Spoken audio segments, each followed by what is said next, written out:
TSA okay. and All right. housing. Oh, Oh, Ready to go.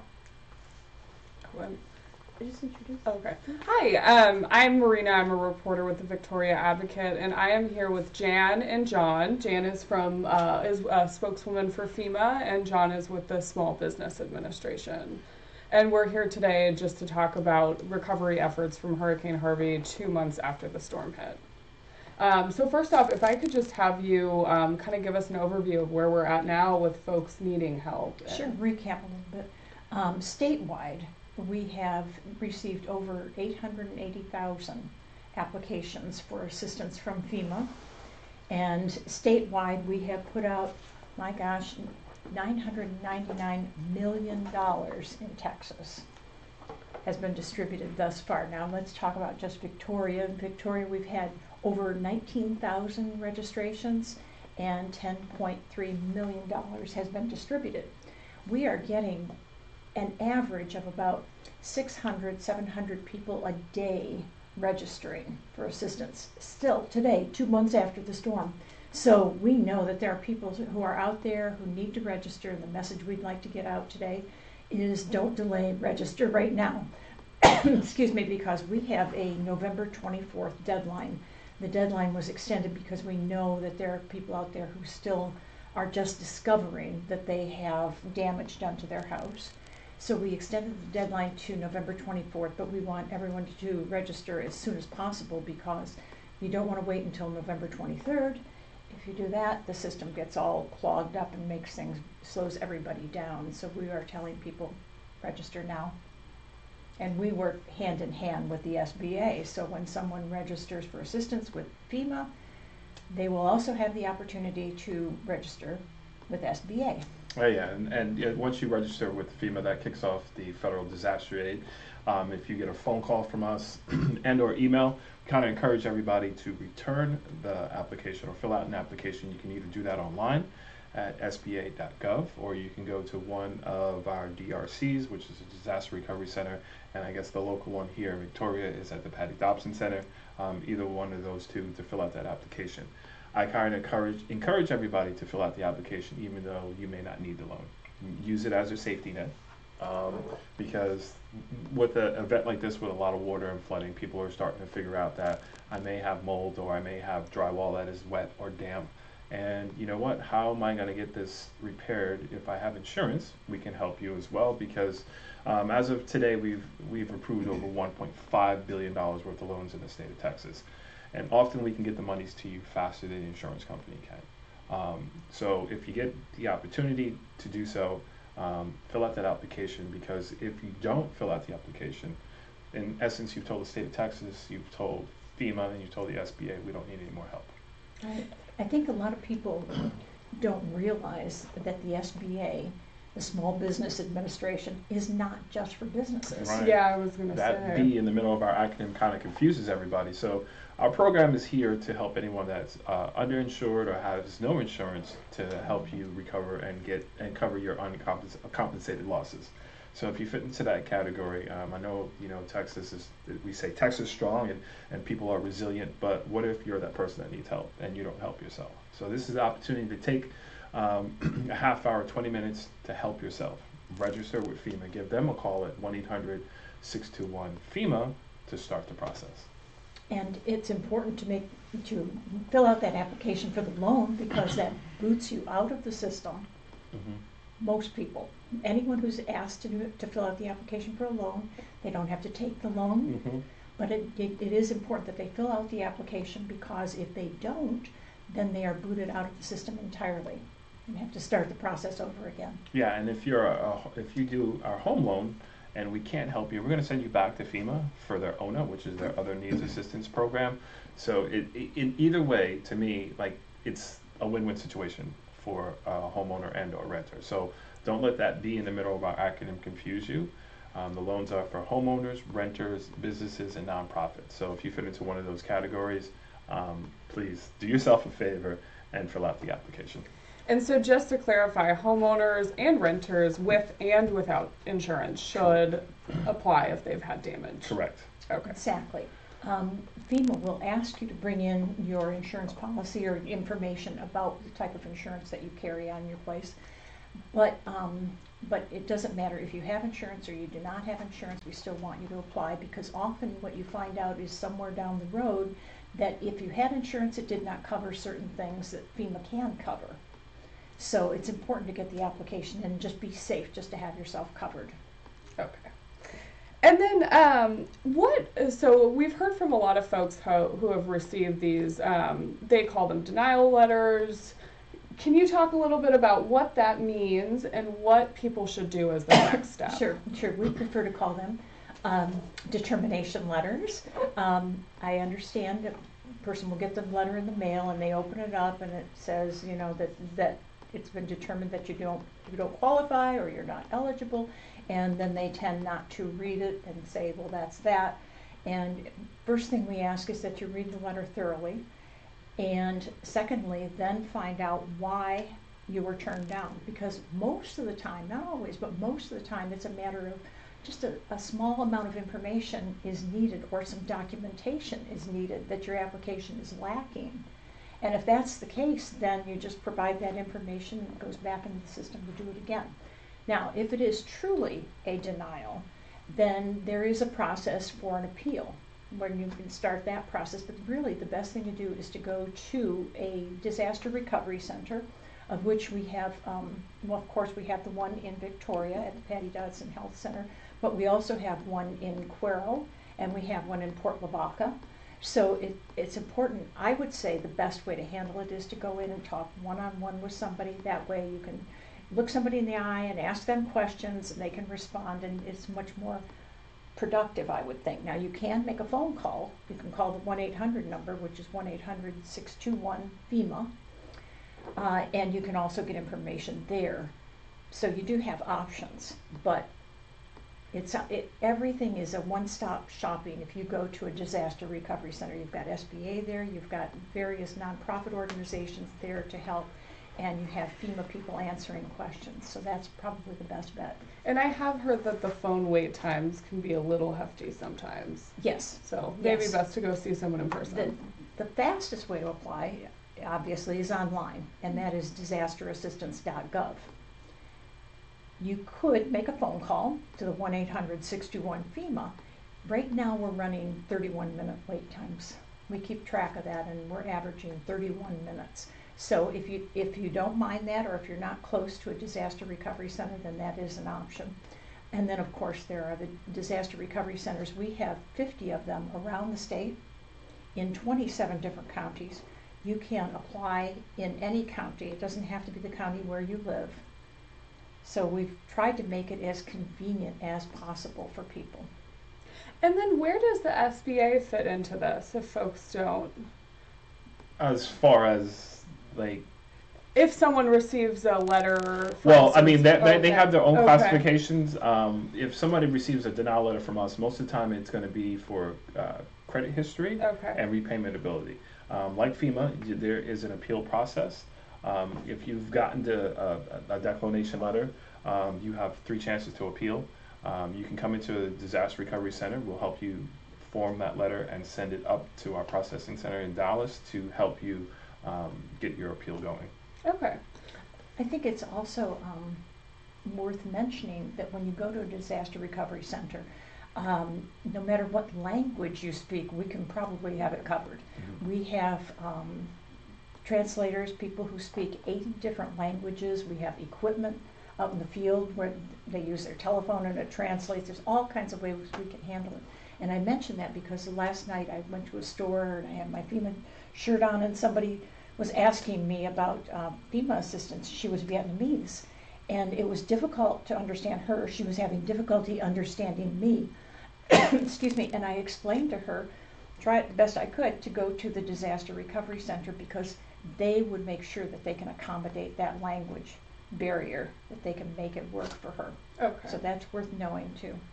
And so we've also heard a lot of talk and kind of confusion about, do people qualify for trailers here, or trailers as temporary housing? Yes, the famous FEMA trailers, which we now like to call Texas trailers, because the system is a little bit different these days.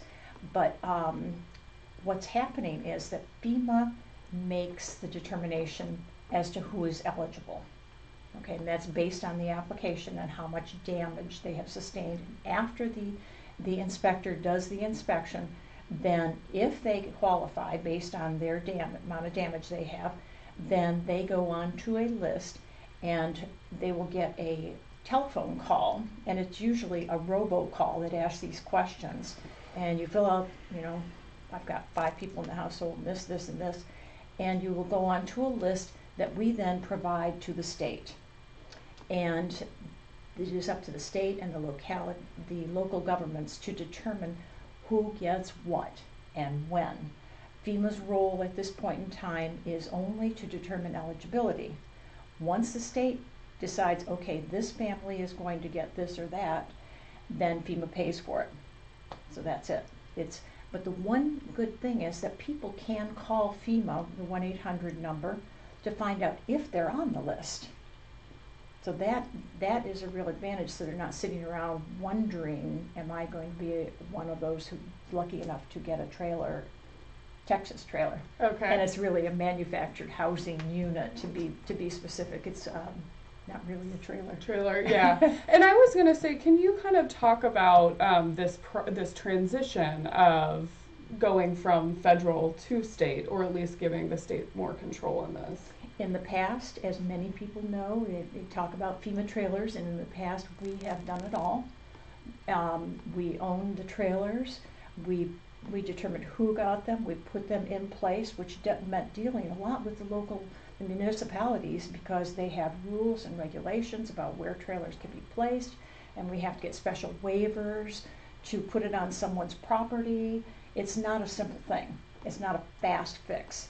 And then FEMA is responsible for managing those trailers, acting as a landlord and paying the gas and the electric, and it's just a huge undertaking. And so we are doing this new system now where FEMA determines eligibility, which is really our role, and we pay for things, which is also our role. But in terms of who gets what and where, it's left up to the state and the localities, and they really know best. They really know better than the federal government. Okay.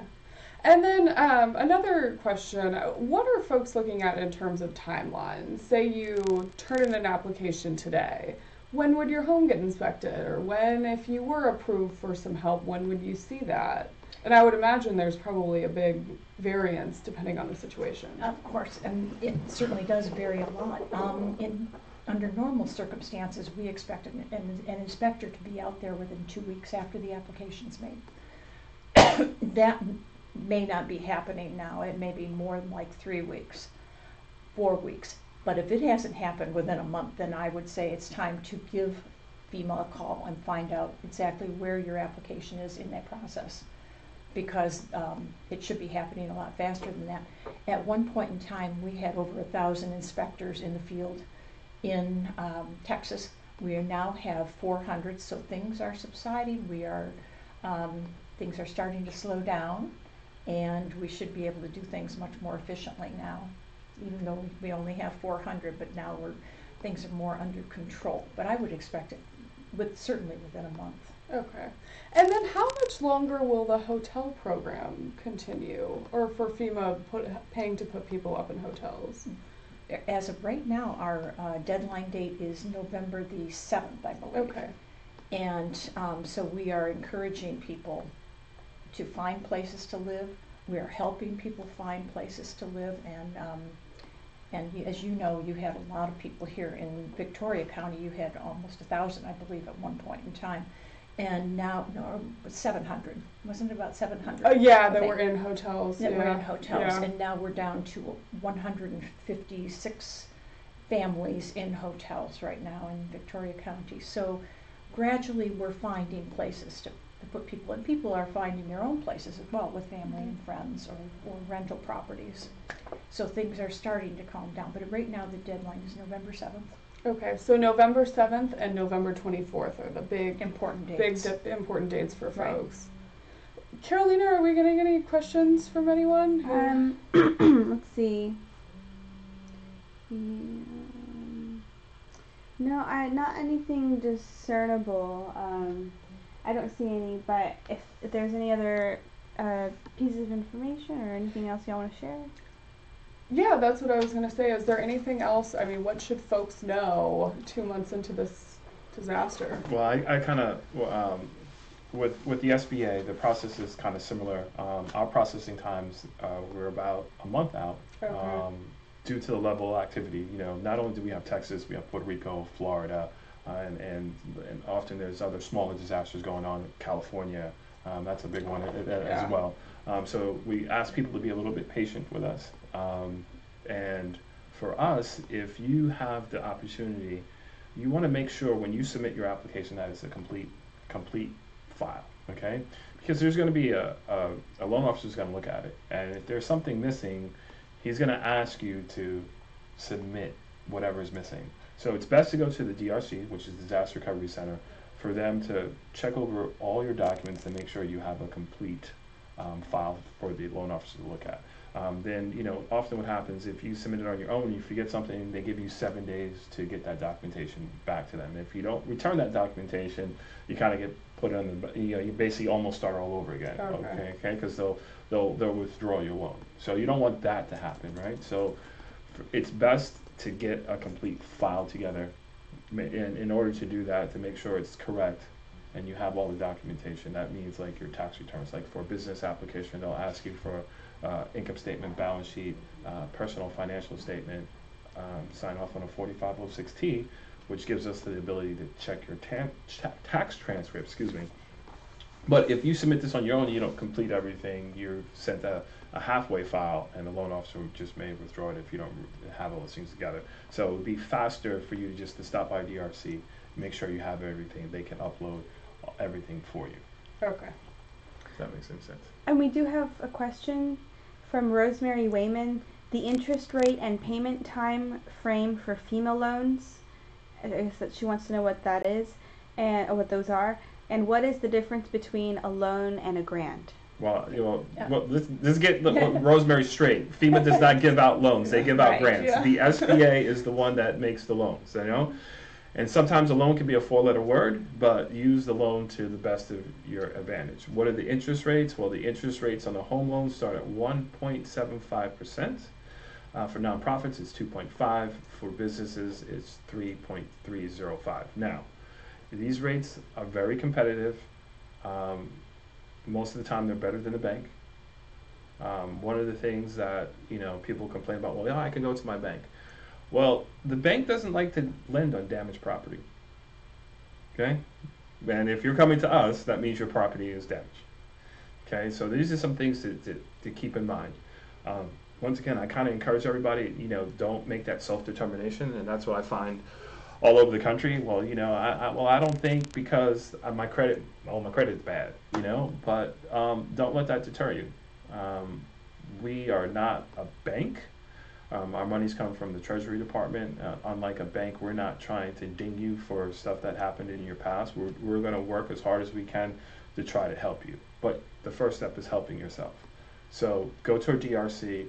FEMA has a wonderful app. I love the app. It will tell you where the nearest DRC is. You can check your determinations and stuff like that on there. It has weather alerts. Actually, my cousin who lives in North Carolina, I told her to download it because she was under a tornado watch. And she's like, well, what do I do? Well, here, download this app and the alerts will come by if you need so. So that's a wonderful thing.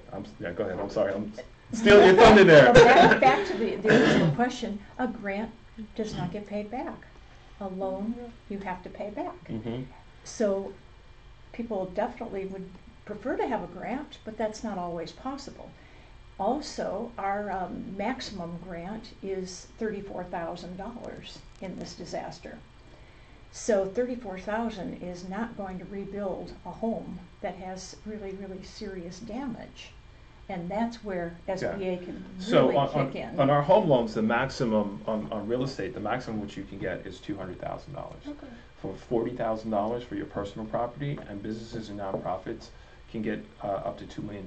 And under the business loans, we have 2 loans for businesses. We have physical damage, which is self-explanatory, I think. If you have some kind of physical damage to your business, you might be eligible for a loan. The other loan is an idle loan, which is an economic injury loan. So let's say there was somebody here in Victoria servicing a business in Houston, okay? Now that Houston business was knocked offline, all right? But now the business here in Victoria needs capital, a working capital loan to keep the business going until they can start servicing their other customers. That's where the economic injury loan comes into play. And right here in Victoria, if businesses have need help putting that stuff together, we have a partner. One of our partners here is the SBDC, which is a Small Business Development Center right here in Victoria. Joe Humphrey and his staff can help you put that together. And in fact, some of the advisors there have done their own business loans, you know, so they know the process. For businesses, they can help you put that together, put your application together. And then for homeowners or renters, what sort of things do they need to fill out an application? Number one, you need to bring yourself. We understand that some of the documentation may not, you may not be able to have it because it may be damaged. So basically, we're going to ask you some basic information. Where do you live? Where do you work? Where do you bank? If you have insurance, if you know who the insurance agent is or have the declaration or the declaration page or the policy number, that'll be great. But the first step is always to register with FEMA.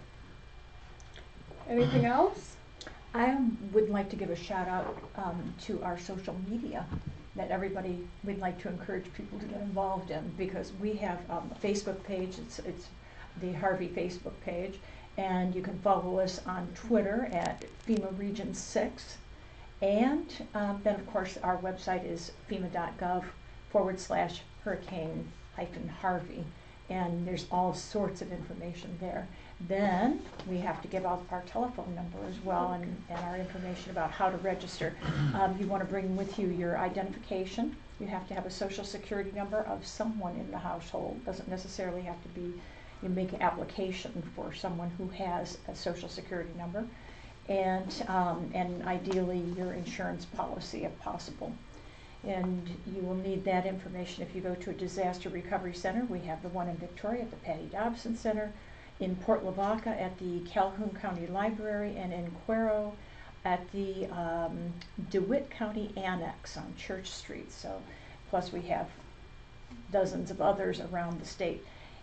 You can call FEMA at 1-800-621-FEMA, that is 621-3362, or go to disasterassistance.gov or visit our Disaster Recovery Center. It'll take about 15 to 20 minutes to make application, and you can make application with SBA at the same time. Yeah, and I forgot to give you all our phone number, which is the 1-800-659-2955. You can reach us at sba.gov. Those other lovely things we are in the process of getting. We don't have all those other things in play yet, but always call it the 800 numbers. Give us stop by the DRCs, download the FEMA app, and that should take care of most of your concerns. We're really here to help. We really are, and we really want to help people. That's one thing that people need to understand, is that we do want to help. We're trying hard. We work. If you go to the DRC, you'll find people who will work every possible angle to make things work for you. I think we have one more question. Okay. Wrong hand signal. All right. Thank you guys so much. Say thank you. Oh, yeah, and thank you guys so much for joining us. Thank you for having us. Thank you Really for having us. appreciate it. Awesome.